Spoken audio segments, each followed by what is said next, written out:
جب آپ مشروعیت کے قائل ہوں گے تب اس کی اتباع اور اس کی اطاعت آپ کے لیے لازم ہوگی. یا ملاقات ہو یا دیکھا ہو یا صحبت ہو،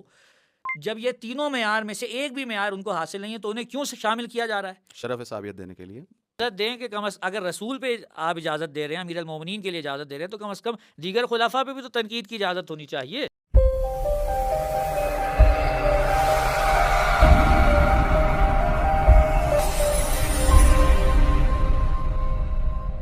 اگر آپ کی طرف آتے ہیں خود اسی صحابی کی تعریف کے حوالے سے ہی اگر آپ تھوڑا سا اس کو مزید واضح کریں کہ یہ جو صحابی کا معیار ہے، جو صحابیت کا معیار ہے اہل سنت کے نزدیک یہ کیسا ہے، یعنی کس کو یہ صحابی کہتے ہیں، اور کیا اس حوالے سے اہل سنت کے ہاں کوئی ایسی ہمیں تعریف ملتی بھی ہے کہ جس پہ ان کا اتفاق ہو گیا ہو یا نہیں، اس حوالے سے بیان کیجیے گا. اعوذ باللہ من الشیطان الرجیم، بسم اللہ الرحمن الرحیم، وصلی اللہ علی محمد وآلہ الطاہرین. جیسا کہ قبلہ نے عرض کیا، موضوع جو ہے وہ بہت اہم بھی ہے، اور جتنا اہمیت کا حامل ہے اتنا ہی حساس بھی ہے. بالکل ایسے. بعض افراد یقیناً اس موضوع کو دیکھ کر بغیر سنے کہ کیا دلائل پیش کیے جا رہے ہیں اور کیا گفتگو ہو رہی ہے، شاید صرف موضوع کا عنوان اور موضوع دیکھ کر ہی جو ہے وہ یہ سمجھنے لگیں کہ ہم وہی کرنے بیٹھے ہیں جو شیعہ عام طور پہ جس وجہ سے مورد الزام رہے ہیں.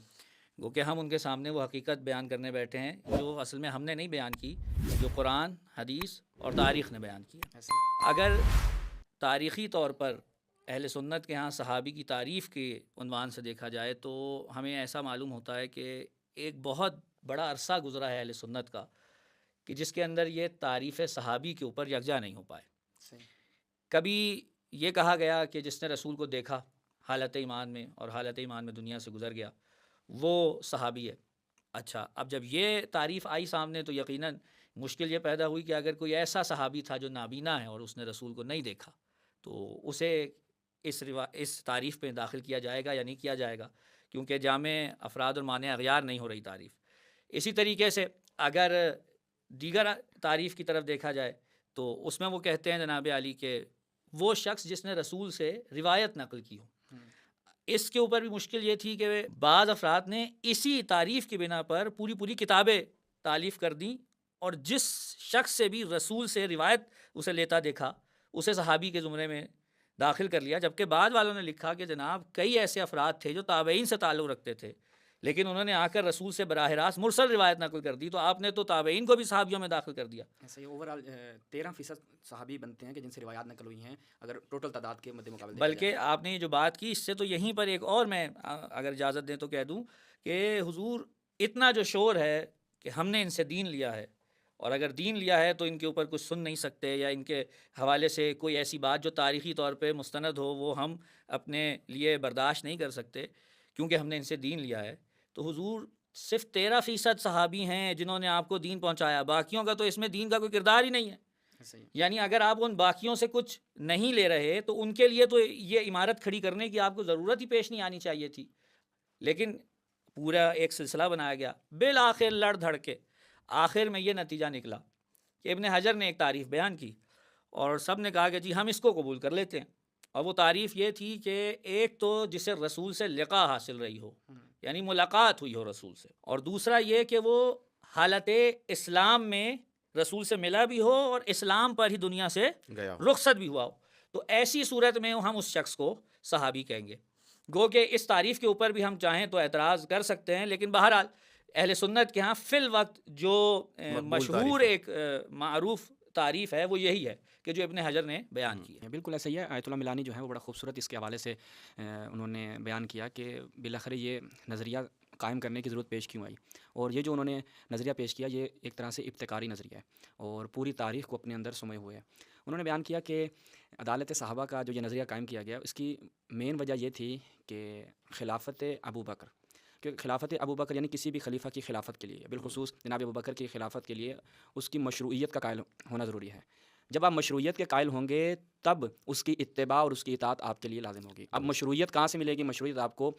کلام پیغمبر سے ملے گی، کلام خدا سے ملے گی. بالکل. تو لہٰذا اب انہوں نے مشروعیت دینی تھی، اب وہ مشروعیت حاصل نہیں ہو رہی، چونکہ جیسا کہ شرح مواقف ہو یا شرح مقاصد ہو، ان سب میں انہوں نے اس چیز کا اعتراف کیا ان کی کلامی کتب میں کہ کوئی بھی نص خلافت نہیں ہے۔ موجود نہیں ہے۔ اس کے بعد وہ کہتے ہیں ایک قدم آگے بڑھیں، جب کوئی نص موجود نہیں ہے، اور کہا کہ اجماع بھی حاصل نہیں ہوا، چونکہ بہت سے صحابہ نے گو اختلاف کے کیا، دعوے بہت کیے گئے اجماع کے آج بھی کیے جاتے ہیں، لیکن اجماع بھی حاصل نہ ہوا، اور عقل بھی اس چیز کو قبول نہیں کرتی، چونکہ خود انہوں نے اعتراف کیا، اور معتزلیوں نے بھی اس چیز کو اعتراف کرنے کے بعد حضرت ابوبکر کو خلیفہ تسلیم کیا کہ عقل کہتی ہے کہ افضل کو خلیفہ ہونا چاہیے، لیکن یہاں سے ہم عقل سے عدول کریں گے، اور کیا کہا ابن ابی الحدید معتزلی نے اپنی کتاب کی ابتدا میں ہی کہ حمد ہے اس پروردگار کی جس نے مفضول کو افضل پر کیا کیا، مقدم کر دیا،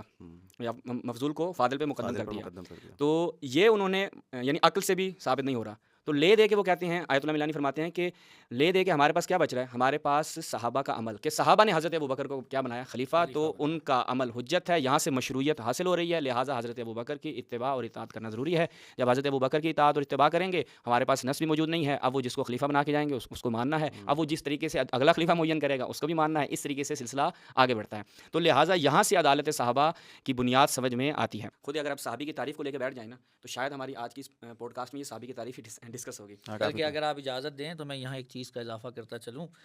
بعض تو ایسے ہیں کہ انہوں نے یہاں تک لکھا کہ شرف کے اعتبار سے کچھ ہستیاں ایسی ہیں کہ جو صحابی ہیں، لیکن نقل حدیث کے اعتبار سے وہ صحابی نہیں ہیں۔ واہ،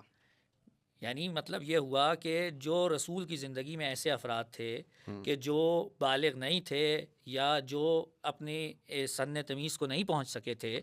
اگر انہوں نے رسول کو دیکھا یا رسول نے انہیں دیکھ لیا تو ہم انہیں صحابیوں میں تو کاؤنٹ کر لیں گے، لیکن ان سے جب حدیث نقل کریں گے تو اس کے لیے ضروری ہے کہ ان کے اور رسول کے درمیان میں کوئی ایک اور بالغ صحابی واسطہ ہو۔ تو آپ دیکھیے یہیں سے سمجھ میں آ رہا ہے کہ زور زبردستی کر کے کسی طریقے سے لوگوں کو شرف صحابیت میں گھسایا جا رہا ہے کہ کسی طرح اس دائرے کے اندر داخل کیا جائے اور باقی جو معاملات ہیں انہیں کسی بھی طریقے سے درست کیا جائے۔ بالکل ایسا ہی ہے۔ اور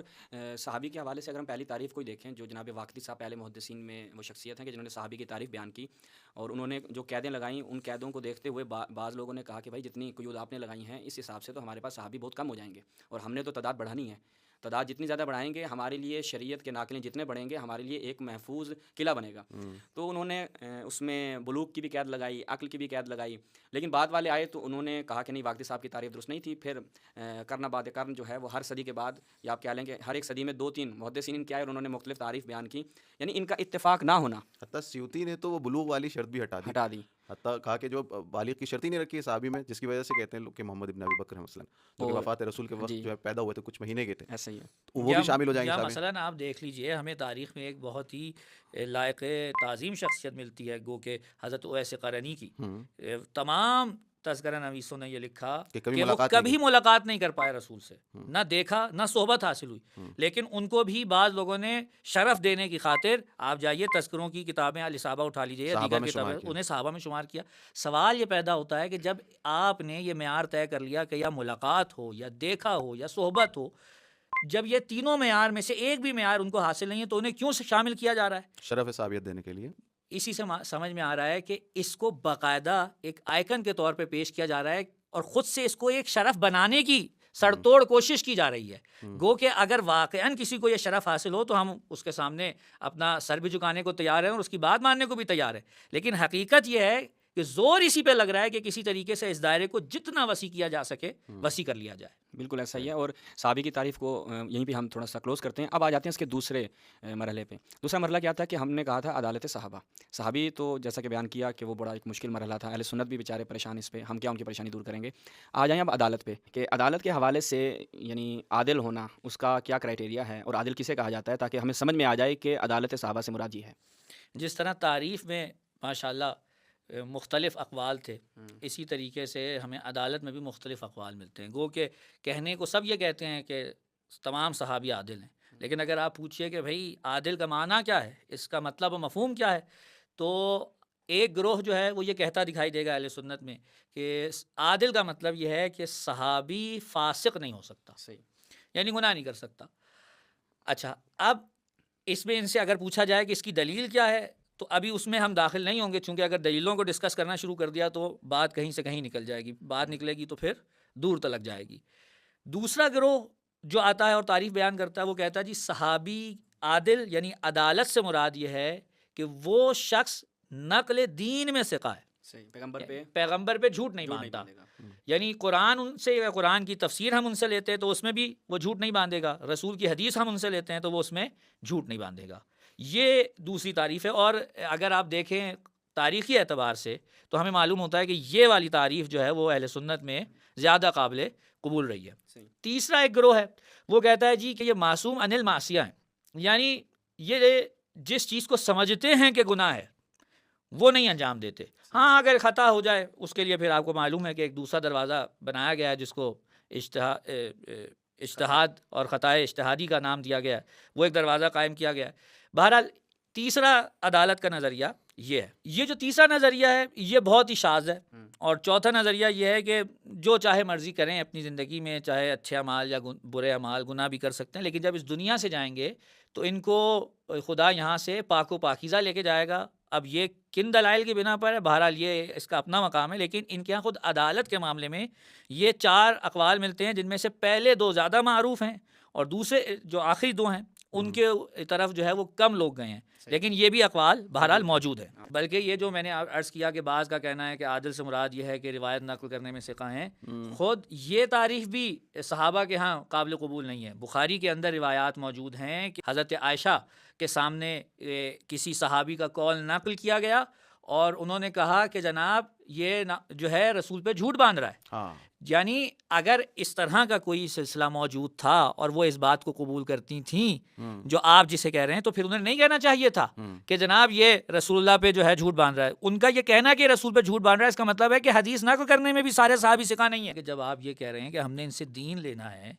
تو آپ کو بہت ٹھوک بجا کے دیکھنا چاہیے تھا. آپ کو ہر اینگل سے، ہر زاویے سے دیکھنا چاہیے تھا کہ دین اس سے لیں کہ جس کے لیے تاریخ میں کوئی ایسا گوشہ نہ ملے ہمیں کہ جس کی وجہ سے بعد میں ہمیں افسوس کرنا پڑے کہ ہم نے دین کس سے لے لیا. بالکل ہونا یہی چاہیے تھا کہ جرح و تعدیل ہونی چاہیے تھی، لیکن مسئلہ یہ تھا کہ وہ جرح و تعدیل کرتے تو کیسے کرتے، بچنا ہی نہیں تھا پیچھے کچھ. ان کا پورا دین دھرا کا دھرا رہ جاتا. اگر جرح و تعدیل کرتے تو کتنے لوگ صحابہ میں سے ان کے پاس رہ جاتے جو نقل روایت بھی کر رہے ہوں اور معتبر بھی ہوں اور انہی کی روایت پر تکیہ کیا جائے. بالکل ایسا ہی. تو یہ سارا نظریہ اسی لیے کھڑا کیا گیا. یعنی ایک ہمیں 2 رخ یہاں پہ بھی دیکھنے کو ملتی ہے، چونکہ انہوں نے قاتلین عثمان کے حوالے سے بات کی کہ یہ چیز ابن تیمیہ نے جب قبول کر لی کہ بہت سے صحابہ امیر المومنین پر سب و شتم کرتے تھے، اس کا قبول کرنا معیار نہیں تھا. صحیح روایات اس کے اوپر موجود تھیں کہ امیر المومنین پر سب و شتم ہوتا رہا ہے. اور اتفاق سے یہاں پہ اس کو بھی ہم مینشن کر دیں کہ یہ ظلم بر ظلم ہے کہ جب رسول اللہ کی احادیث دیکھ لیں کہ من سب علی فقط سبانی، اس روایات کو انہوں نے کیا کہا کہ جو امیر المومنین پہ سب ہوتا تھا وہ تنقید سیاسی تھا. یعنی وہ ایک سیاسی طور پہ آپس میں جو مسائل تھے تو وہ ایک دوسرے پہ تنقید سیاسی کرتے تھے. یعنی یہاں پہ سب کا مطلب یہ ہے، تو گویا ہم یہاں پر ان سے اہل سنت سے ہمیشہ یہ سوال پوچھتے آئے ہیں کہ آپ اس حدیث کو تھوڑا سا تبدیل کر دیں. ہمیں یہ تو پتہ ہے کہ امیر المومنین پہ سب، رسول پہ سب ہے، تو آپ کا نظریہ گویا کہ یہ ہو گیا کہ من انتقد علی فقد انتقدنی، کہ جس نے علی پہ نقد کیا، تنقید کی، اس نے مجھ پہ تنقید کی. اگر آپ کے مذہب میں رسول پہ تنقید کرنا جائز ہے اور اس میں آپ کو کوئی قباحت نہیں ہے تو آپ کو مبارک ہو، ایسا نظریہ آپ کو مبارک ہو. اجازت دیں کہ اگر رسول پہ آپ اجازت دے رہے ہیں، امیر المومنین کے لیے اجازت دے رہے ہیں، تو کم از کم دیگر خلفاء پہ بھی تو تنقید کی اجازت ہونی چاہیے. مودودی صاحب نے تو یہی کہا. مودودی صاحب کو کیوں انہوں نے، آپ پاکستان میں بھی بر صغیر میں بھی مودودی صاحب نے جب اپنی خلافت و ملوکیت لکھی تو انہوں نے کہا کہ صحابہ کے اوپر آپ تنقید کر سکتے ہیں. یہ مودودی صاحب نے نظریہ دیا، جس کے بعد ان کے اوپر اتنی کتابیں لکھی گئیں. عباسی صاحب نے انڈیا سے بیٹھ کے پوری کتاب لکھ دی اور اس کے بعد ان کو ان کی جماعت سے بے دخل کر دیا گیا، اور آج تک وہ متعون قرار پاتے ہیں مودودی صاحب، چونکہ وہ جانتے تھے کہ بھائی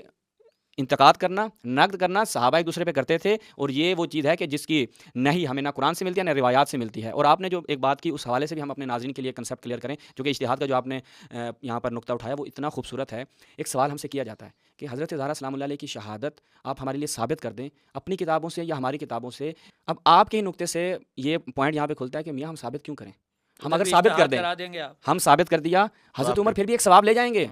آپ اگر ہم نے ثابت کر دیا اور غلطی بھی ہو گئی، آپ کہتے ہیں غلطی پہ تھے، تو بھائی ہمیں ثابت کرنے کا کون سے فائدہ کیا ملا، فائدہ یا کتنی رکعتوں کا ثواب ہے، کتنی رکعتوں کا ثواب ملے گا. آپ نے کہنا کہ حضرت عمر مجتہد تھے، چونکہ آپ نے بڑا ایک اچھا نقطہ بیان کیا کہ حضرت عمر مجتہد تھے اور ہمارے ہاں مجتہد کے لیے کیا ہے فلہ اجر واحد، اس کے لیے ایک اجر ملے گا. ٹھیک ہے. تو ہمارے لیے اس کا مطلب ہے کہ آپ جتنا مرضی واویلا کریں ایام فاطمیہ میں کہ ہمارے لیے حضرت عمر کا یہ ثابت کر دیں کہ انہوں نے حضرت زہرا کے گھر پہ حملہ کیا, ہم نے حملہ ثابت کر بھی دیا, تو آخر میں آپ کہیں گے بس آپ نے ایک ان کے لیے ثواب ثابت کر دیا. تو لہٰذا نتیجہ لے دے کر یہی ہوگا کہ آپ نے چونکہ نعرہ لگا دیا ہر صحابی نبی جنتی جنتی, چاہے وہ امیر المومنین کے مقابل قتال کرے, چاہے وہ حضرت زہرا کے گھر پہ حملہ کرے, چاہے وہ رسول اللہ کی سنت کو پامال کرے, اس کے باوجود بھی وہ جنتی. ثلاثہ کے مقابل آئے تو جنتی نہیں ہے. ہاں, یہاں پر تھوڑا سا قانون بدل جاتا ہے, دوہرا معیار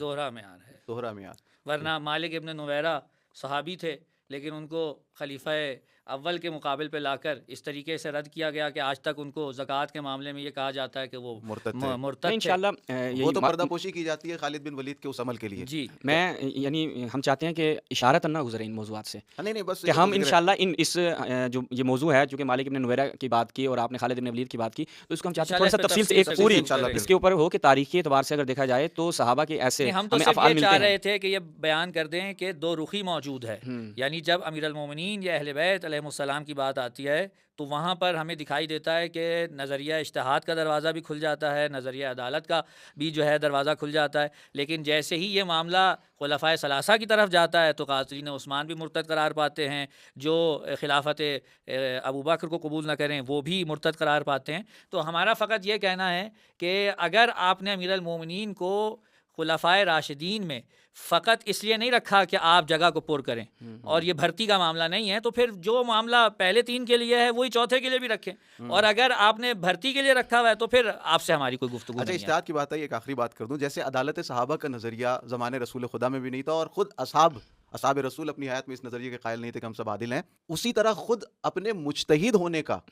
کہ ہم مجتہد ہیں اور ہم میں سے جو اگر اپنے اجتہاد کی بنیاد پر کوئی عمل کر رہا ہے, اگر در واقع وہ خطا ہوا تو 1 ثواب اور صحیح ہوا تو 2 ثواب, خود اس کے بھی قائل نہیں تھے. اور اس کی سب سے بڑی دلیل وہ واقعات ہیں جو تاریخ میں موجود ہیں کہ خود یہی خلفاء صحابیوں پر ان کی غلطیوں پر حد جاری کر رہے ہیں یا حد جاری کرنے کا مطالبہ کر رہے ہیں. رسول کے زمانے میں ہاتھ کٹ رہے ہیں, اگر کوڑے لگ رہے ہیں, اگر ان سے کوئی خلاف رسول کے زمانے کے بعد خود خلفاء اس بات کے گویا قائل نہیں کہ ہم مجتہد ہیں, ورنہ اگر قائل ہوتے تو کہتے کہ بھائی اس نے اپنے اجتہاد کے مطابق جو کیا حدوت کا کوئی سوال ہی نہیں. عائشہ کا پوری زندگی گریا کرنا نہیں بنتا تھا بقول ان کے کہ حضرت عائشہ نے پوری زندگی گریا کیا کہ میں کاش گھر سے نہ نکلتی. ہم کہتے ہیں گریا تو بنتا نہیں ہے, ایک اجر تو مل رہا ہے, وہ گریا کر رہے ہیں اس کا مطلب ہے ان کو اجر نہیں مل رہا. اس کے بعد آپ دوسری طرف آ جائیں کہ جب حضرت عمار یاسر قتل ہو جاتے ہیں تو بھگدڑ مچ جاتی ہے, ان کے درمیان چیمیں گوئیاں ہوتی ہیں, ایک دوسرے کو کہا جاتا ہے کہ بھائی عمار قتل ہو گئے اور رسول نے فرمایا تھا کہ عمار کو باغی گروہ قتل کرے گا اور وہ ان لوگوں کو عمار جنت کی طرف دعوت دیں گے اور وہ لوگ عمار کو جہنم کی طرف دعوت دیں گے. تو وہ ایک دوسرے پہ ڈال رہے تھے, بھائی کیوں ڈال رہے ہو, ہر بندہ قبول کرے کہ بھائی ایک اجر تو مل رہا ہے نا لے دے کر. تو لہٰذا یہ صحابہ کے درمیان بھی اجر کا جو یہ نظام انہوں نے قائم کیا وہ نہیں تھا. تو اسی کے ساتھ ہم اس کو آج وائنڈ اپ کرتے ہیں. اور جو آغا سبطین نے بات کی بڑی پیاری بات کی تھی, آپ کو یہ 2 رخی چھوڑ دینی چاہیے. شہید سبط جعفر نے یہیں پہ فرمایا تھا کہ اگر منافق نہیں 2 رخی چھوڑ دے. تو اسی کے ساتھ ہم اس کو کلوز کرتے ہیں.